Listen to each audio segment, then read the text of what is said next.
Bonjour à toutes et à tous. Tu as presque tout dit, Jean-Pierre. Oh, Il me reste plus grand-chose. Peut-être, puisque tu me l'as demandé, Jean-Pierre, quelques mots sur la Maïf d'abord. La Maïf, c'est une mutuelle d'assurance, assurance dommages, auto, habitation, prévoyance, assurance vie, bien sûr, qui réalise 4 milliards et demi de chiffre d'affaires et qui emploie un petit peu moins de 10 000 salariés. Tout ça sur le territoire français d'ailleurs, et notre activité est désormais, ce n'était pas le cas avant, mais désormais exclusivement en France, en tout cas pour l'instant.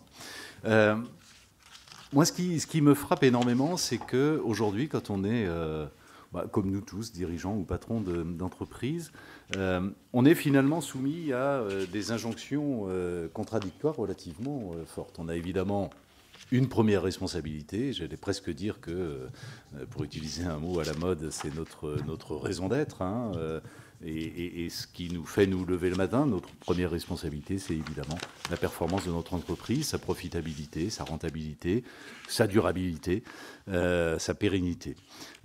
Et en même temps, on voit bien qu'il y a, tu en parlais à l'instant, Jean-Pierre, une attente sociale à l'égard de l'entreprise qui est de plus en plus forte et qui exige en réalité de l'entreprise qu'elle s'engage de plus en plus, bien sûr en faveur de la planète, en faveur du climat, mais aussi sur des sujets sociaux, mais également qu'elle s'engage à l'égard des collaborateurs et qu'elle ait de plus en plus une relation loyale à l'égard de ses clients et qu'elle délivre un conseil qui ne soit pas suspecté d'être tendancieux. Ces pressions, ces attentes qui sont de plus en plus fortes, euh, sont souvent considérées par les entreprises, sont même très généralement considérées par les entreprises comme autant de contraintes supplémentaires ou autant de sources de coûts supplémentaires. Et de contraintes, coûts qui, évidemment, pénalisent la rentabilité, pénalisent la performance, pénalisent le développement. Nous sommes tiraillés, au fond, entre ces impératifs contradictoires. C'est exactement le constat que nous, on a opéré il y a déjà quelques années à la Maïf. Et on a fait le choix de prendre le sujet un peu dans l'autre sens et de considérer qu'au fond, on pouvait faire de cette contrainte une opportunité et faire de cette exigence à l'égard des entreprises sur leurs engagements un enjeu stratégique et même une source de performance. Je vais essayer de vous dire rapidement, hein, 10 minutes, c'est ça, il est 10h20. Je surveille l'heure. Je vais essayer de vous décrire rapidement comment on a opéré. Je vous l'ai dit, c'est vrai à l'égard d'exigences croissantes de la part des collaborateurs ou des candidats d'ailleurs à l'emploi sur un marché du travail qui est, on le sait, de plus en plus tendu. C'est le cas à l'égard des clients, hein, qui sont dans une attente d'un conseil de plus en plus loyal. Et puis, bien sûr, c'est le cas à l'égard des engagements en faveur de la société et de la planète. Sur ces trois sujets, qu'est-ce que l'on a essayé de mettre en œuvre? À l'égard des collaborateurs, on a mis en place ce que l'on appelle chez nous le management par la confiance, considérant que désormais, pour attirer des talents ou pour les fidéliser, il ne fallait pas seulement proposer un package et un cadre de travail qui soit acceptable, voire attractif, mais que les collaborateurs, et en particulier dans les nouvelles générations, étaient particulièrement sensibles au fait que ils attendaient de leur job une source d'épanouissement et pas seulement une source d'enrichissement ou un salaire. Et d'ailleurs, c'est une attente qui est, je pense, assez légitime. Le travail est une manière importante de se réaliser dans la vie. Je crois qu'on le sait tous et que l'on a beaucoup donné à notre travail. Faire en sorte que le travail soit une source d'épanouissement dans l'entreprise, ça passe par plusieurs choses.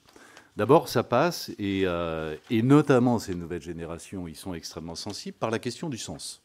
Les salariés aujourd'hui attendent de trouver du sens dans le travail qu'ils effectuent, de contribuer à une mission à laquelle ils croient et qui les motive, et de comprendre quelle est leur contribution individuelle à cette mission plus globale. L'épanouissement, ça passe ensuite par la question de la confiance. La relation à l'entreprise est radicalement différente si je suis simplement amené à exécuter de manière très répétitive des process qui ont été définis au-dessus, ou si je ressens au contraire que l'entreprise me laisse des marges de manœuvre extrêmement larges, me délègue des responsabilités importantes et me permet finalement non pas simplement d'exécuter, mais de décider en situation de la bonne orientation à prendre, du bon choix à faire. C'est vrai par exemple dans la relation client, c'est vrai en réalité dans l'ensemble des métiers. Et ça change tout dans le rapport que j'ai à l'entreprise et dans le sentiment qui est le mien que l'entreprise ou que mon management immédiat m'accorde un niveau élevé de confiance. Et puis l'épanouissement, ça passe aussi évidemment par la nature des relations qu'on va essayer de nouer dans l'entreprise.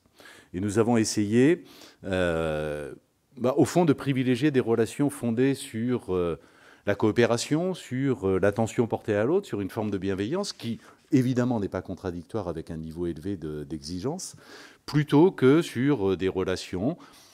Et d'autres modèles existent sur cette base, mais ça n'est pas notre choix, plutôt que sur des relations de compétition, de concurrence entre les collaborateurs de l'entreprise.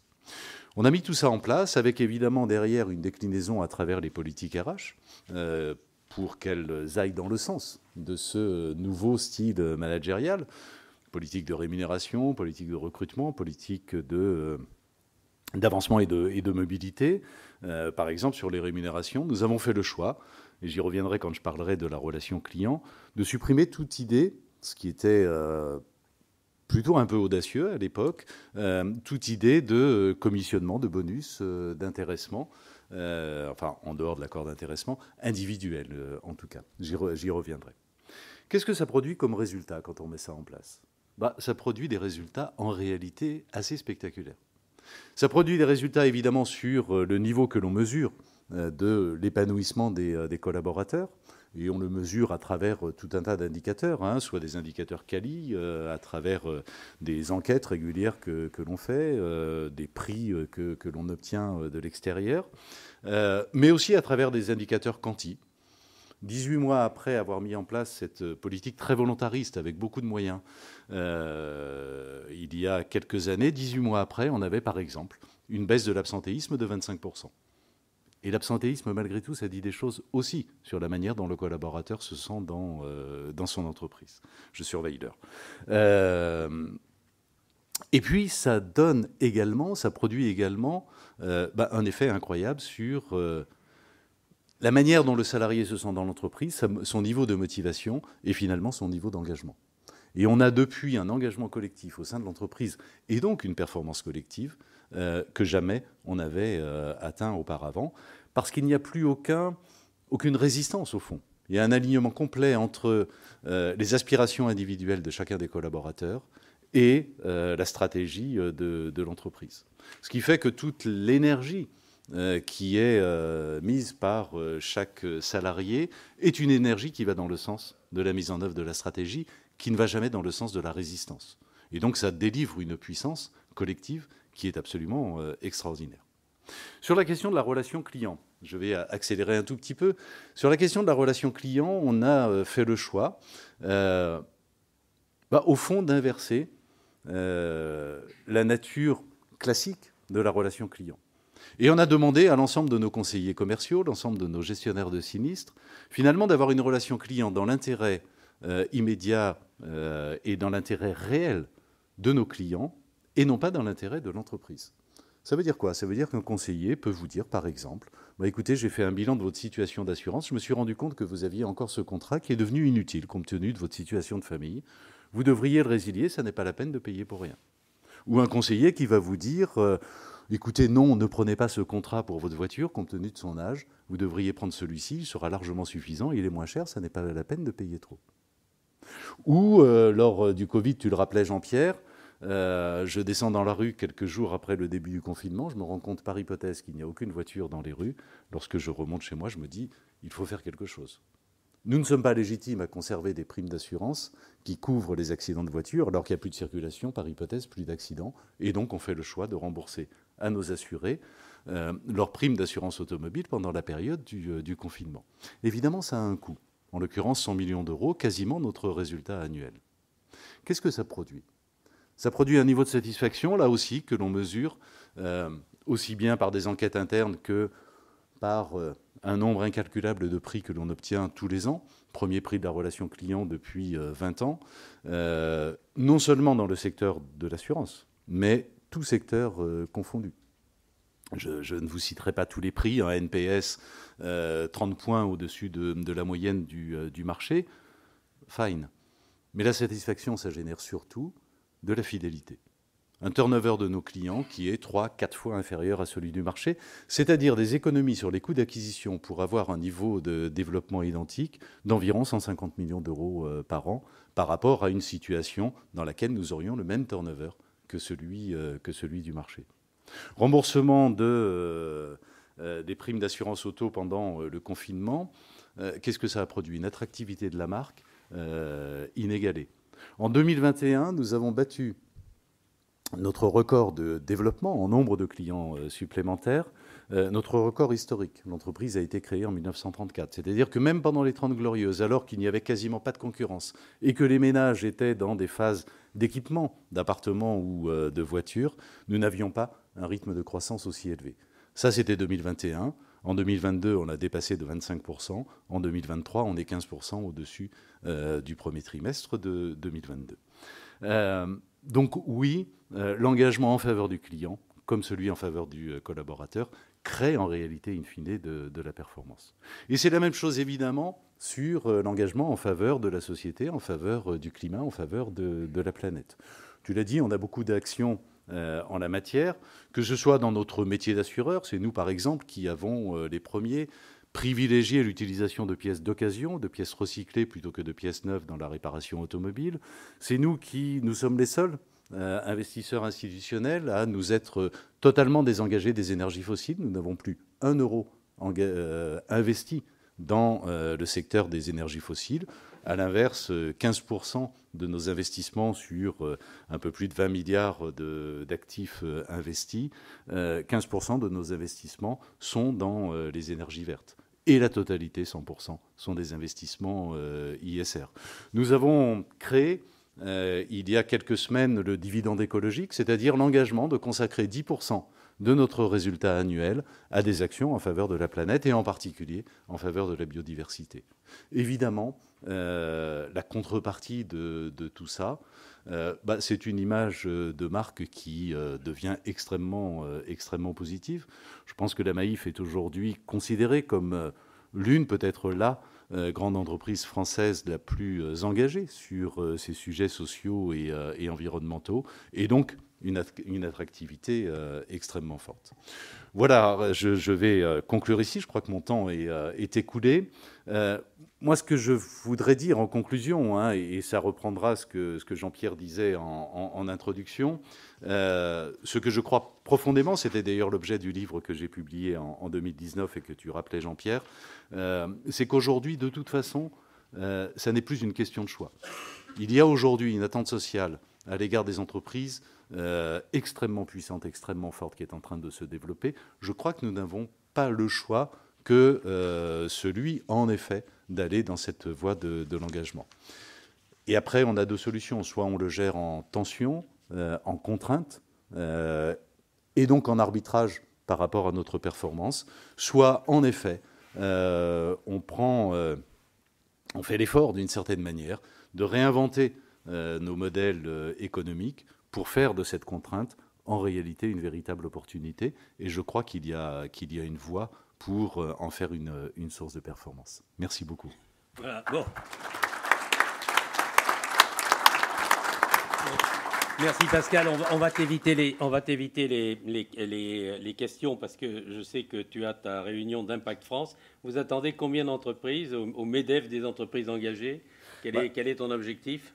Alors écoute, aujourd'hui, alors Impact France existe déjà en réalité, hein, mais c'est une petite structure, donc en gros, hein, c'est un syndicat patronal d'entreprises effectivement engagées. Aujourd'hui, il y a quelque chose comme 1500 entreprises, y compris malgré tout quelques grosses, hein, Danone ou La Poste par exemple, en sont membres, Maïf également. L'objectif, c'est vraiment, et c'est la raison pour laquelle j'ai accepté lorsqu'ils m'ont demandé d'en prendre désormais la présidence, enfin sous réserve que l'Assemblée générale vote dans ce sens dans 2 heures.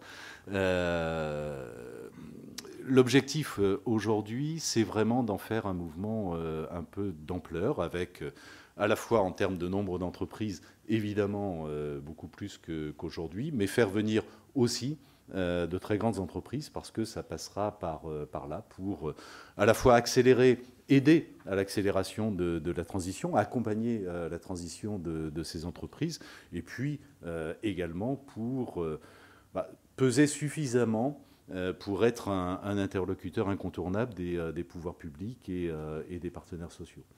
Ce que je peux dire, c'est qu'il y a eu quelques articles, pour l'instant très peu parce que ça n'avait pas vocation à être évoqué, mais quelques articles dans la presse qui déjà ont suscité des réactions à la fois très positives et relativement nombreuses, de grands patrons qui m'ont appelé en me disant écoute, ton truc nous intéresse et comment on fait, mais également de membres du gouvernement qui, plusieurs d'entre eux, m'ont reçu sur le thème comment on peut travailler ensemble et qu'est-ce que l'on peut faire. Donc on n'est pas à l'abri d'un succès. Bon, ok, merci, on va te libérer, Pascal, merci beaucoup. Comment ? C'est indépendant du MEDEF. C'est totalement indépendante. C'est totalement indépendant du MEDEF. J'en ai évidemment parlé avec Geoffroy Roux de Bézieux pour lui expliquer quel était mon projet, mon objectif. Et Geoffroy m'a dit de manière très, très transparente, écoute, moi je trouve que ton truc est super. Je pense qu'il y a une place pour effectivement un mouvement patronal j'allais dire social et écologique. Il y a des choses à dire que moi, en tant que patron du MEDEF, je ne peux pas dire parce que ce n'est pas la ligne du MEDEF et c'est tout à fait audible et compréhensible. Il m'a effectivement encouragé, ne le vivant pas du tout comme je ne sais quelle concurrence au MEDEF, mais plutôt comme un complément utile pour porter une autre voie. Bon, écoute, on va te libérer parce que... Oui, vas-y. Juste pour l'adhésion, c'est ouvert donc à tout patron d'entreprise, sous la forme de... sous la forme... Non, mais Ouais, il y a une petite cotisation, mais enfin, ça, c'est peanuts. Mais en revanche, évidemment, il ne s'agit pas non plus de faire du greenwashing. Et donc, il y a quand même un certain nombre d'engagements à respecter si on veut adhérer à Impact France.